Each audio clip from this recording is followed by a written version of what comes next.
안녕하세요. 경제 뉴스를 읽어주는 남자 이건입니다. 하루 쉬었는데요. 그동안 어떤 소식들이 좀 쌓여 있는지 살펴봐 드리도록 하겠습니다. 헤드라인 보시죠. 한국경제입니다. 노동 생산성 3분기 연속 하락.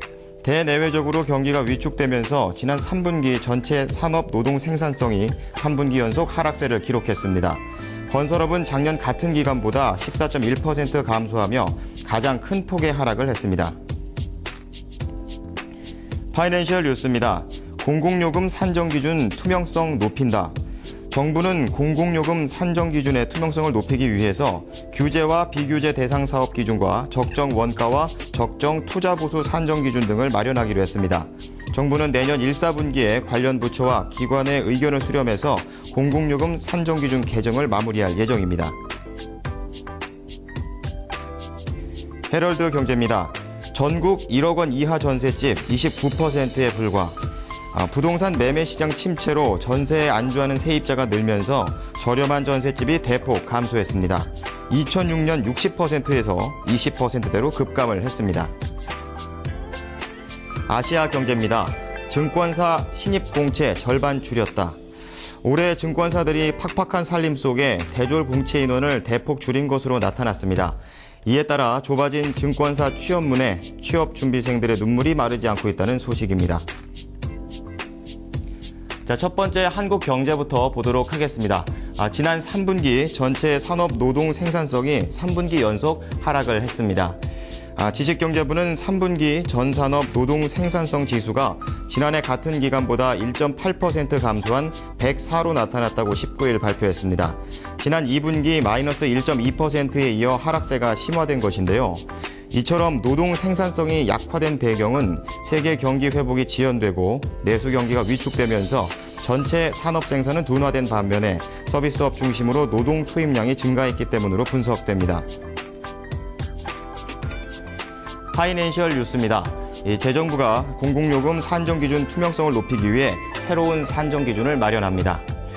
공공요금 산정 기준 개정은 2005년 이후 7년 만인데요. 정부는 총괄 원가를 구성하는 적정 원가와 적정 투자 보수를 산정할 때 공통사항의 명확한 기준을 제시하고 개별 공공요금 산정 때는 개별 사업의 특성을 반영해 구체적인 세부 기준을 마련할 계획입니다. 새로운 산정 기준은 내년 1, 4분기에 관련 부처와 기관의 의견을 수렴해서 마무리할 예정입니다.